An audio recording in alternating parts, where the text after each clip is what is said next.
right, Mondays are always hard. Everybody does good. Everybody got their old sparring. I can peek out corner of my eye or a person work with me. People are doing the techniques that we're teaching. You're doing them effectively, which is the most important thing. If you can't find the reason or if the technique is lost in translation, just ask. Fortunately, no one's really been asking, so I assume you're getting it, and when I see you spar, you are doing, instead of just thinking you're doing, which is great to see as a teacher and instructor. I'm very, very happy.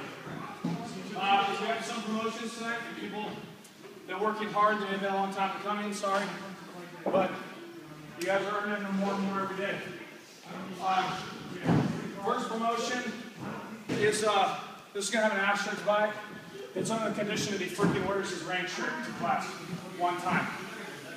First up, Tad Durant. Give him a round of applause. Woo! The day he doesn't wear his rank shirt, if he comes in Wednesday with that freaking Under Armour thing on, it's 10 burpees and -1 rank with the taper. But no, very, very happy. Tad came in with no striking base. Pure wrestler. Pure wrestlers are the hardest guys to teach striking. I know because I am a pure wrestler. You have learned striking. So it's wonderful to see Tad implementing things effectively. It's a very, very sneaky right hand. Very, very happy with that. Next promotion, Sarah Kirk. Give her a round of applause. Sarah is now up to orange. She's been with us for a while. And ladies, so you can see, she sticks with it. Her technique comes up. She spars with the guys. Everybody in here has enough sparring etiquette. We know how to take care of one another. In other words, you're not going to be sparring me the way that you spar a white belt, and vice versa. One white belts don't spar. I just caught myself in a mistake there. But secondly, from yellow on up, guys, I'm real big on sparring etiquette and everybody treating each other fairly for their level and using things to make everybody better. And Sarah's been a prime example of this.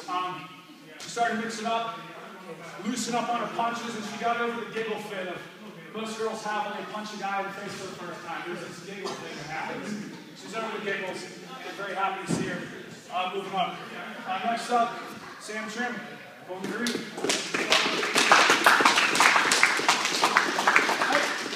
It's like a dog show, I gotta talk about it. Sam has also been with us for a while, and of everybody in the class, I think his hand speed has improved the most. His hand speed is at least doubled since even 3 or 4 months ago. A lot of that is technical fixes, and a lot of that is a smarter strength program that he's been doing. And it's evident if you've been sparring with him or working with him. Sam has very, very, very fast hands. Very naturally fast and very good kicking mechanics.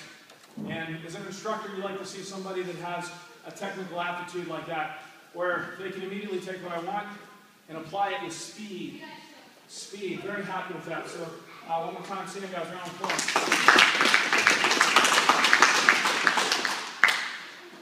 My buddy Robbie, come on up.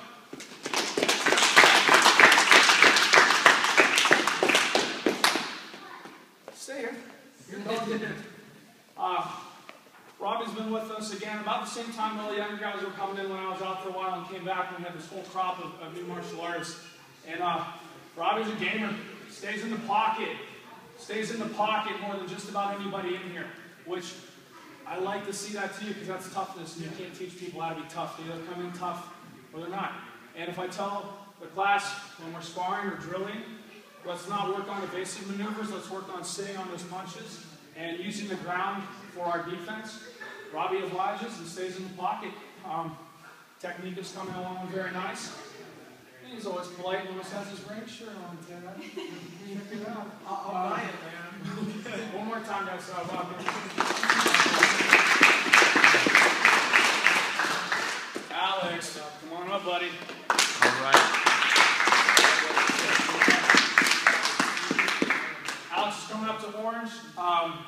Alex is one of these guys that he will surprise you once he becomes comfortable and confident. And I think that's been the biggest journey for his martial arts experience has just been the confidence that he can come in here and hang with guys. And that's a huge thing for people to find out about themselves. And it's kind of the whole basis of martial arts is to discover that about yourself and then express that part of yourself that you don't get to do in any other medium on planet Earth.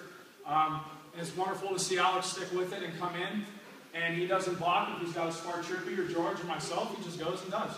And that's something that's really wonderful to see. Younger guys coming up and finding these things out about themselves, maybe things that they wouldn't have found out in any other avenue in life. And that's really cool to see. So, Alex, can I say one thing about Alex as well? Alex is a prime example of what perseverance and consistency will give you. Alex is constantly here for class. He's never making excuses, and I'm just really proud to see Alex coming along with it. Good job, Alex. Next up, Zane.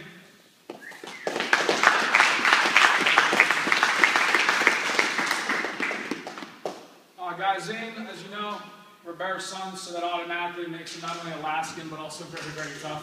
And also has old man strength at the age of 17, which is awesome.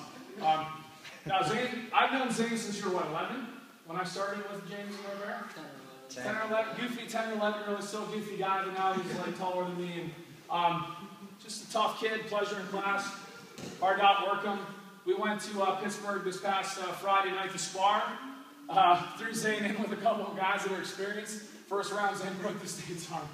Not on purpose, the guy didn't tap, and that's kind of how it goes. You know, as martial artists, we have to know when maybe we're caught and maybe we're not. And proud kid's a very game fighter, and Zane happened to catch me with a very deep arm bar, and then had to tell him he's only 17.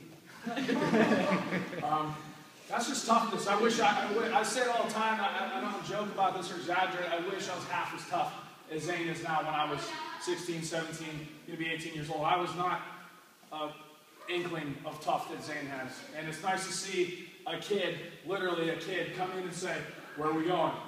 Are those guys any good? Yeah, man, they're pretty good fighters. Okay. What are we going to be doing? I don't know, man. We'll see when we get there. Okay, fine. Doesn't care. And that's awesome. Again, that's kind of toughness you can't teach. You either have it or you don't. And if you grew up in Alaska, maybe you have a little handicap there. They're going to be tougher than us down here in the lower 48. Living example. Very happy to see him grow, literally, since 11 years old through puberty to now he's becoming like a man. And it's awesome. So one more time, congratulations, man. Last but not least at all, Joe Milano. Come on up, buddy.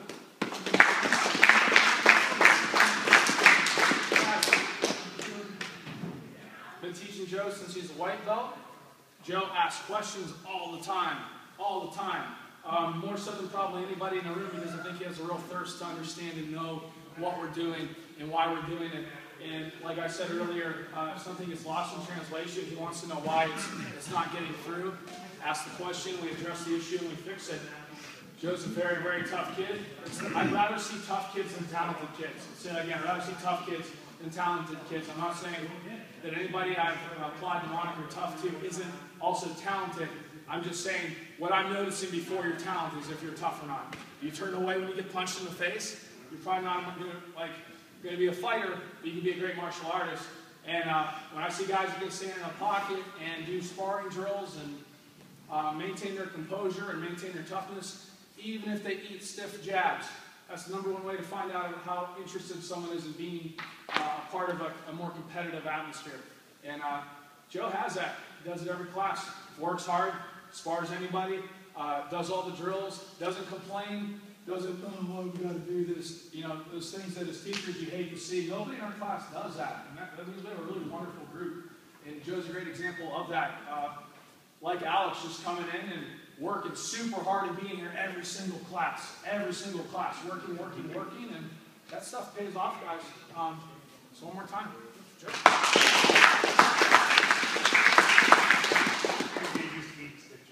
Pajama crew, I'm sorry that was a bit lengthy, but guys have been earning it. It's really wonderful to see.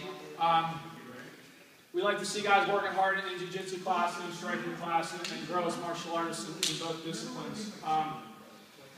Ladies, I hope you take some inspiration and food for thought. Looking at Sarah as an example, I really wanted to come in and just have fun. You don't have to be a competitor or want to make this your living or anything like that. You just got to come in and want to learn how to do something new. It's just a skill set, and life is about accumulating skills. So when we get to the end of life, we can look back and say, I have all this behind me, I did all these things, and I'm very proud of that. It's kind of what it's about. Very happy with everybody. Very nice to see so many new people in here. Hopefully you guys keep working with Joe and George and Rivera and James, and you come up into our group, and the group just keeps expanding. Guys get more talented. The more talented people we get, the more it feeds in the whole system. That's all you want to see. So, very happy. Congratulate yourselves tonight, guys. Let's bow out. Let's let the Jits guys roll. Good job.